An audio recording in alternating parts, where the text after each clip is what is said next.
Hello all signs! Ito na yung gabay ninyo. Next 7 days. Yung next 7 days na yan, gagana yan kung kailan makarating sa inyo itong reading na to. Okay? Maraming salamat po sa lahat ng nagda-drop by dito palagi para sumubaybay, magabang ng mga readings natin, yung mga nag-share ng readings natin. Kung bago ka, don't forget to subscribe, like, or follow. Private readings naman, tingnan nyo na lang yung mga nakasulat sa description or sa screen. Nandiyan lahat ng details. Start tayo kay Aries, no? Maiksing reading lang to, Aries. Anong dapat mong malaman? Oy, 50-50.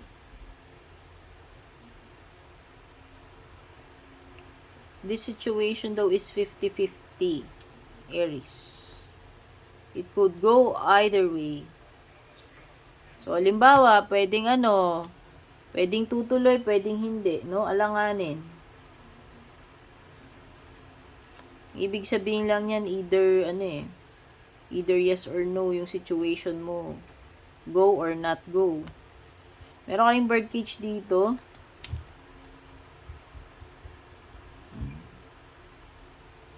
Birdcage is nakakulong eh.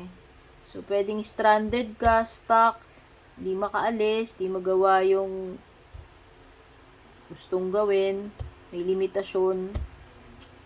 O pwedeng you're dealing daw with a person who is possessive. Meron din codependency dito, very clingy na person, or maybe ikaw to, nagiging restless. Hindi mapakali kasi gusto nga lumabas, hindi naman makalabas, hindi magawa yung walang freedom eh. O, pwedeng nahihigpitan, hindi pinapayagan. Held hostage, or parang, ano ba tawag dito? Hostage or prisoner, parang ganun yung dating. You are confined, no? Di makalabas, di makaalis. Or maybe you're dealing with someone who is jealous. Taurus. Ano yung mga mensaheng dapat mong marinig? Para sa private reading, Taurus, tignan mo na lang yung nasa pinakaumpisa. Interesado ka nandun sa intro or sa description. Meron ka shooting star, malakas na energy ng Aries. Wow, kailangan mabilis ka rito. Ayan, no? Aksyonan mo agad. Quick action ang kailangan dito sa situation. Pwedeng iba sa inyo, merong something na matutuloy, matutupad, or wish granted. Energy ng falling. Baka may mafo-fall dito. Mafo-fall sa'yo or ikaw tong mafo-fall. Or literal na bumubulusok pababa. Ayan, pwedeng ganyan. Okay, pwede ka swertihin. Meron ditong biglaan, no? Or short-lived, maiksi lang. Very fleeting. Hindi magtatagal. But meron ding something dito na passionate. So, ayan, pwedeng ito ay passionate romance. Kaya lang, alam mo yon, yung parang isang linggong pag-ibig lang. Kasi very fleeting eh, maiksi lang eh. So, ano man itong good stuff na mangyayari. Oo, may good stuff. Passionate or exciting. Kaya lang, maiksi lang siya. Okay? Kumbaga, parang kay Cinderella, may expiration, di ba? Pag strike ng alas 12, mawawala na yung magical na niya, get up niya, yung lahat, yung karuwahe niya, yung gown niya. So, kerosene. Wow, so ibig sabihin may mag-accelerate dito, may mabilis na movement eh, no? Kasi shooting star is mabilis din eh. So, definitely merong malakas na energy ng bumubulusok dito. Okay, so maganda yan kasi kung ito ay progress, success, or kung ano man na ine-expect mo, bumubulusok siya mabilis. Meron something na mai-ignite, no? Ay, something that is passing through nga pala. Oo, kasi yung shooting star, ganun yun eh. As in, pagdaan niya, maya wala na. Ganun din tong kerosene, parang same energy. So, ito ay, something na parang you are excited about, you are compelled to do kasi parang ito yung fuel, ito yung kumbaga, yung pinaka-drive, yung pinaka-libido, yung force na nagtutulak sa'yo to excel or to do something, kung ano man ito. O, something na nakaka-stimulate, nakakapagpabuhay, dito. Nakaka-motivate, basta siya yung driving force behind doon sa sa ginagawa mo. Kasi siya yung pinaka-fuel mo. Okay, kung ano man itong kerosene na to, tao man ito, bagay, or whatever. Gemini, ano yung mensaheng dapat mong malaman? Panoorin mo na yung pinaka-umpisa Gemini tungkol sa mga private reading kung interesado ka. Excuse me sa boses ko, naubos na sa dami na readings. So, meron ditong Leo energy or Virgo energy. Wow, grapes is about harvest time, yung results, yung abundance, something na magbe-bear fruit, So, ibig sabihin, ito na yung, bunga ng kung anong ginawa mo, pinaghirapan mo. Ito na, i-harvest mo na, ma-enjoy mo na. So, this is about abundance, prosperity, fullness. Ito ay pag-enjoy, over-indulge, wealth. Ganda. So, pwedeng sweldo ito, sahod sa paluwagan. Kasi basta something na anihin mo. Fruits of your labor. Ano man yan. Meron ding inventor card dito. So, something na makikreate mo. Ikaw kasi bilang napaka-imaginative mo, napaka-madiskarte mo. Basta meron ka something na mai-invento rito, parang breakthrough or hit, sabihin na natin. It's something na groundbreaking eh.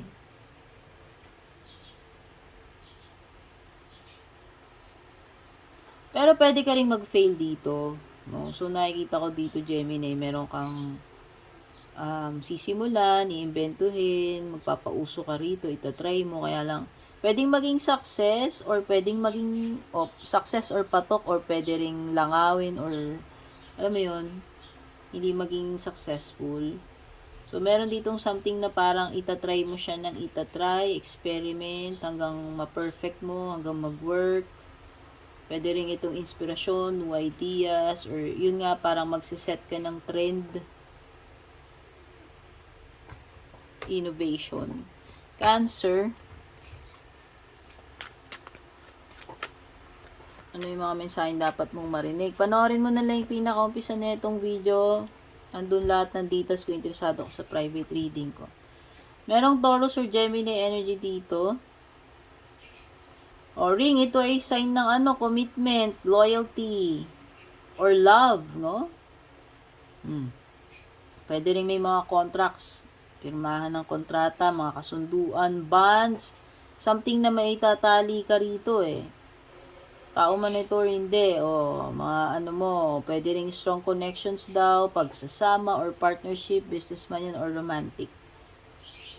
Pagtatagpo, pwedeng lovers, ito yung mga taong kabaro mo, like-minded, birds of the same feather. Basta something na i-commit mo yung sarili mo, relationship man yan or whatever. Ito ay mag-i-invest ka ng time mo, ng energy mo, or resources mo dito. Pwede rin daw may soulmate connection. Pwedeng Gemini or Taurus.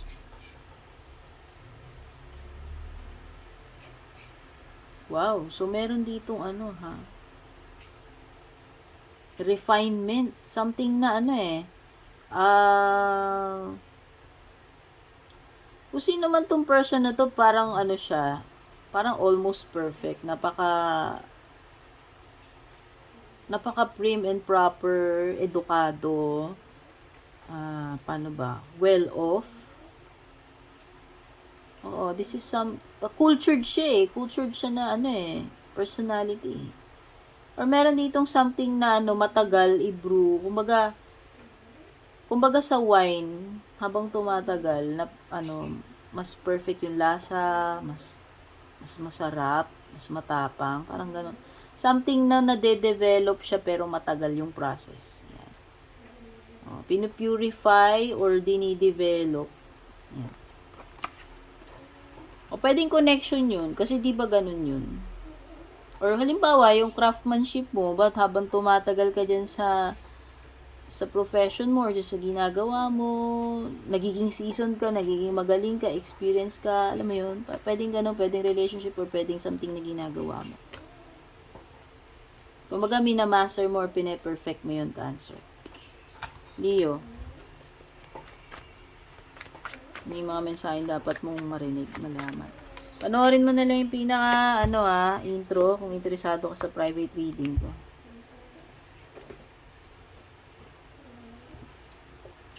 Guys, kung hindi ko ito malagyan ng timestamp, bahala na kayo mag-comment ng mga timestamp, ha? Kasi nagmamadali na ako, pasensya na, ako'y pagod na. So, meron ditong Aquarius, meron ditong Gemini energy, fish hook, bait, no? Patibong, trap. Oo, sabi dito, malalagay ka sa situation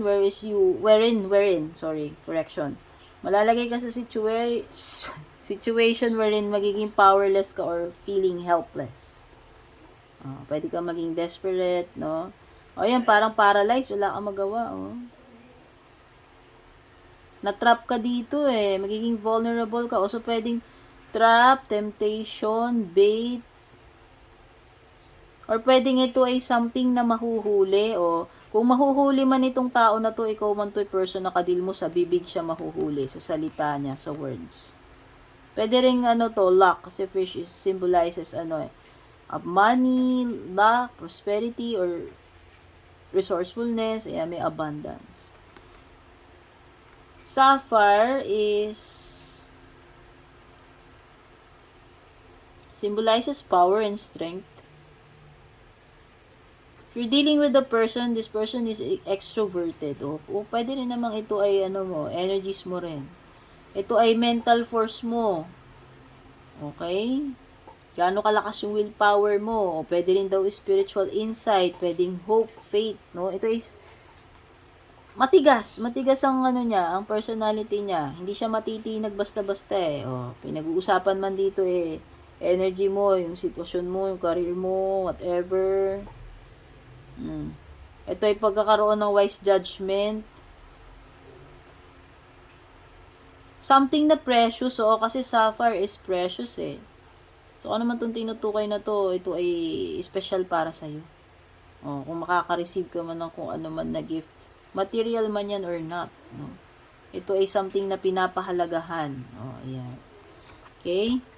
Leo, ano yung mga mensaheng dapat mong malaman? Kung interesado ka sa private reading ko, panoorin mo lang yung pinaka-umpisa or intro. Jack, Love, Dayan. Diba? May pangalan talaga dito, Love Team. Kaya lang, broken heart naman yung pinag-uusapan. So, may energy dito ng Gemini, Sagittarius. Ay, merong something na ikaka-broken heart, Virgo. Heartbreak daw, sorrow, o baka literal na break up, or something na magiging devastating para sa iyo, mag-aano sa iyo, cause ng pain, ng tears, no? Pwede kang maging bitter dito, or maging hopeless. Ang sama parang alam mo yung mga energy na down, malungkot, masakit, no? May pagdurusa, pagiging gloomy, sadness, or crisis na pagdadaanan mo, okay? Literal na mabobroken heart ka dito sa situation na to. Microphone is something na nag-amplify para marinig ka ba nagsasalita ka. So, sabihin na natin, amplification or broadcasting. Communication, news, ayan. Something that is trending daw. O baka magte-trending ka sa social media or ano. Ewan ko sa lugar ninyo, baka yung mga marites gawin kang trending or ewan ko yung paninda mo, yung services mo. Kasi merong something dito na magiging trending eh. Talk of the town, sikat. Malayo yung mararating, maraming audience. O yan. Pwede naman itong public speaking wherein haharap ka tas alam mo yun, or performance, singer ka ba, public speaker. Yan, kasi parang may audience dito. Basta ito ay speaking the truth din daw o baka merong puputak dito or aamin, magsasabi na ng katotohanan, magko-confess or makikipag-usap, magre-reach out o meron din binabanggit dito about social media kasi pagbo-broadcast eh. So this card is being heard. O baka may maririnig na yung kung ano man yung gusto mong iparating or kailangan mo mag-speak up kung ano yung gusto mong sabihin. Okay? Libra. Ano yung mga mensahe dapat mong malaman? Ay, interesado ka sa private reading ko, Libra, panoorin mo nila yung pinaka-umpisa or intro. Nandun lahat ng details. Meron ka mirror tsaka airplane. Merong energy ng Cancer tsaka Aquarius. O, pwede ka mag-travel or bigla ang travel. Long distance to Libra. O may magta-travel just to see you. O, kung may ka-LDR ka, kamag-anak ka, galing abroad, o eroplano eh. Basta malayo. Barko man to, eroplano, by land. Meron something dito na pagta-travel. O, whether ikaw to pupunta doon o pupuntahan ka rito. Meron something dito na pag-angat, paglipad, no? So, pwedeng pagle-level up. Okay. O, sabi dito, mag-workout naman daw yung mga bagay-bagay. Sa sarili mo man yan, sa gagawin mo, sa trabaho, or sa relationship, may magte-take off dito. Or pwedeng may aalis or iiwan. Okay? Mirror is reflection. O, seeing clearly. Sabi dito, ikaw ay magiging aware na about something. O, minsan ito ay yung ego mo.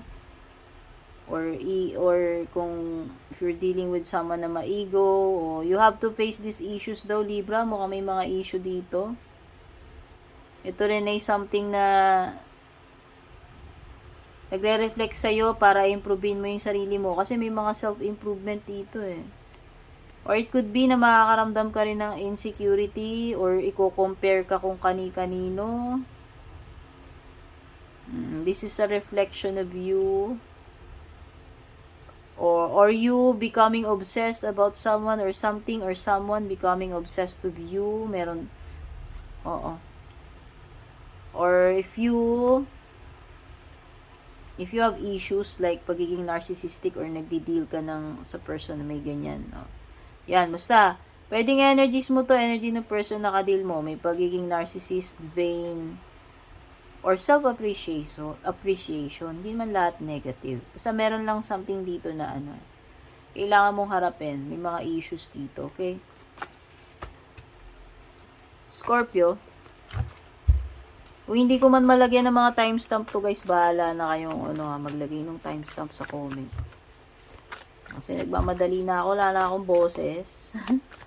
Ano yung mga mensahe dapat mong marinig, Scorpio? Kung interesado ako sa private reading ko, panoorin mo na yung pinaka-umpisa or intro. May energy ng Leo. Oo. Uy, may declaration. Announcement, oh. Basta. Baka ikaw to, may gagawin ka bang declaration? O, mula ngayon, ganito ganyan. Bawal nang magtapon ng basura dito sa tapat ng gate ko, joke. Basta, parang meron kang i-declare dito eh. O, sino man tong may gagawing deklarasyon. O, sabi dito, pwede rin may pirmahan dito. Ayan, may contract. Katibayan, anything na kasulatan eh, Pwedeng rules. Or mga policy, kontrata, agreement, pwedeng may kinalaman sa legal. Dynamite, uy, something na ano, pwedeng mag-explode. Oh, pero sinasabi dito is excitement, passion, ikaw, taking action, oh, andyan yung excitement, suspense. Kaya lang pwede rin kasing destructive ang dynamite, no? Take note. Sumasabog siya eh. O, diba? Anything na nagkukos ng sparks or pwedeng ano, makadestroy. O, pwede rin kasing breakup yan. Maiksi-pisi, o. Anytime ano to, bibigay, sasabog. Situation man ito or tao. Okay. Sagittarius. Ano yung mga mensahe para sa iyo? Kung interesado ka sa private reading ko, panoorin mo lang yung pinaka-umpisa or yung mga nakasulat sa description, pakitignan dyan. O, kung walang timestamp dito guys, bahala na po kayo mag-comment ng timestamp kasi baka hindi ko na malagyan dahil ako'y pagod na at nagmamadali na. So, meron ditong strong energy ng Aries. Ayan, dala-dalawa. May diamond at saka kerosene. Wow, diamond! Pagiging matigas, pagiging makinang. Ito ay pinatigas ng panahon. So, ibig sabihin, ganun nakatatag. Ang daming pinagdaanan, no? Bago narating itong pagiging diamond. Okay? This is something na ano eh, pwedeng pagiging strong, unbreakable. Alam mo yon yung mga, siguro ikaw to, as a person na hindi ka na basta-basta madudurog ngayon dahil sa tatag mo, sa dami ng pinagdaanan mo, naging super strong ka na. Okay? Kumbaga, pinatigas ka ng mga pinagdaanan mo eh. This is something na precious, ayan, no? Value, something that has value. Or kumikinang, so ibig sabihin, pwedeng ito ay glow up. Ikaw ay, nasa spotlight, ganon. Or ikaw ay mapapansin, nag-i-stand out, no? So ito ay magandang timing para sa iyo to stand out, makilala, maging famous, prove your expertise or yung talents mo, skills mo. Kerosene, ito yung fuel. Oh, ibig sabihin nito, ikaw ay determined to shine. Determined to succeed. Ayan, merong something na nagda-drive sa iyo eh. Na, ganadong-ganado ka, lakas ng loob mo, porsigido ka, no? Pump, no? Ito yung pinaka-fuel mo. Ito yung nagsusustain sa iyo o paano ba to? Kailangan mo to para mag-keep going ka eh. Alam mo yun? Passion, love, or whatever, inspirasyon, something na pinaghuhugutan mo ng mga yun para ikaw ay magpatuloy. Okay? Yan. Capricorn. Ano yung mga mensaheng dapat mong malaman? Panoorin mo na lang yung intro, pinaka-umpisa, kung interesado ka sa private reading ko. At kung walang timestamp dito, Capricorn, lagay mo na lang sa comment kung anong time. Kasi nagmamadali na ako, no? May energy ng Aquarius, tsaka happening soon. Uy! Merong malapit na ditong mangyari, dear. The situation or event in question will develop or unfold very soon. So, meron na, asap na to. As in, andyan na lang. Corset. 'Di ba alam niyo yan, yung sinusuot nung unang panahon para lang maging Coca-Cola body or sexy yung waist. Pero ito ay hindi komportable. So, sa tingin ko, ito ay something na sitwasyon na mahirap tiisin, hindi komportable. Alam mo yon, irritable ka doon. Pero parang tiis ganda eh, no? Alam mo yon? Para lang masabi na, uy, sexy, or wow, ganito ganyan, is titiisin na lang. O parang ganun nga, parang nagtitiis ka sa isang sitwasyon. Relationship man yan, or whatever. Pigil to eh. Or tinatago talaga yung totoong itsura. O kasi 'di ba pag tinanggal mo na yung corset, laylay na yung bilbil. Alam mo 'yon. Or maybe yung corset siya yung nag-hold together, kumbaga, para hindi bumigay yung isang relationship or whatever, no. Siya yung pinaka nagbibig kiss. No. Kung tao daw to, it's people pleaser, kung sino man tong tinutukoy dito. Or support, no? Pwedeng ganon. Pwedeng ikaw, magbibigay ka ng support o makaka-receive ka ng support. Pagiging perfectionist, pwede rin naman. Trying to control the situation, pwede rin naman, Capricorn. Or kung meron man naghihigpit dyan, whatever. Aquarius, ano yung mensahe para sa'yo? Panoorin mo na lang yung intro, pinaka-umpisa kung interesado ka sa private reading ko or basahin mo yung mga nakasulat sa description. Oops. Kung walang timestamp, Aquarius, pasensya na. Bahala na kayo maglagay ng timestamp kasi nagmamadali na ako. So, meron ditong Virgo at saka Sagittarius. Uy, White Rabbit.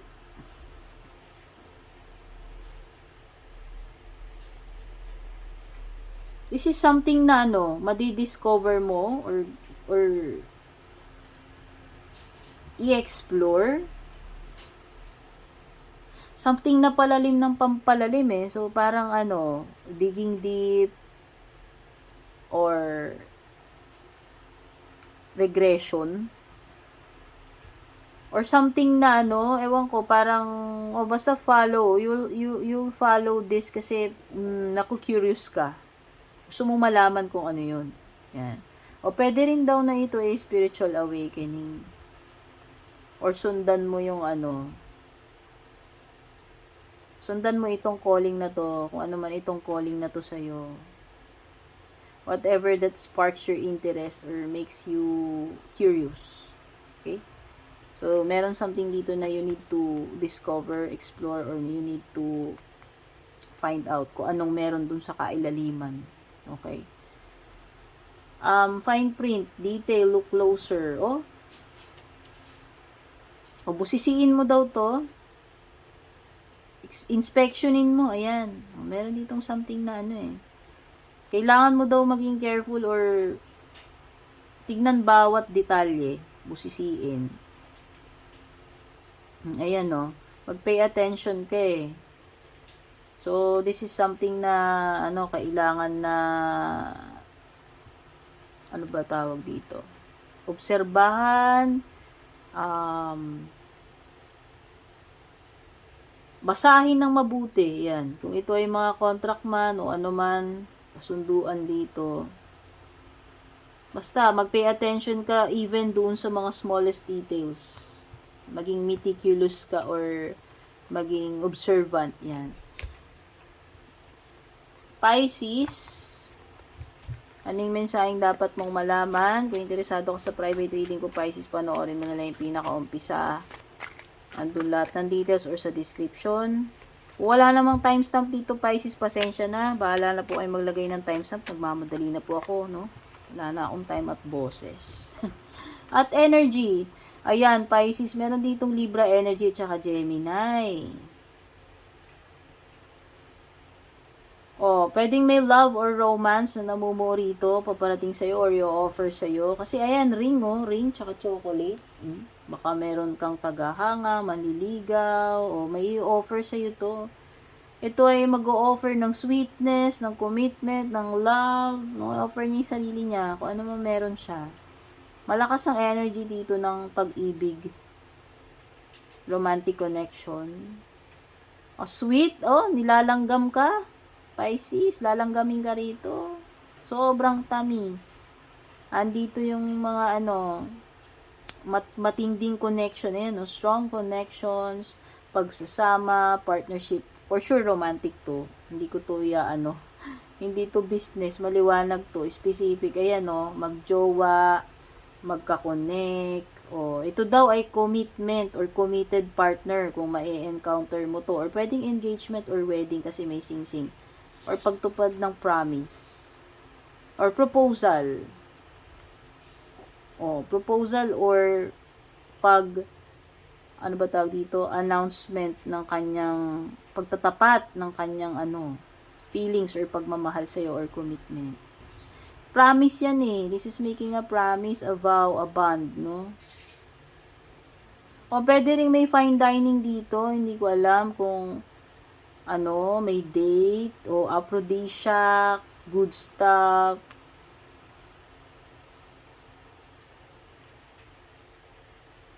Pero malakas yung energy dito ng romantic encounter. Or kung ano man tong napakatabings na pwedeng mangyari sa'yo, Pisces, na nakakangilo ng ngipin. Okay, all signs. So, yan yung mga messages na na-pick up ko dito sa gabay nyo.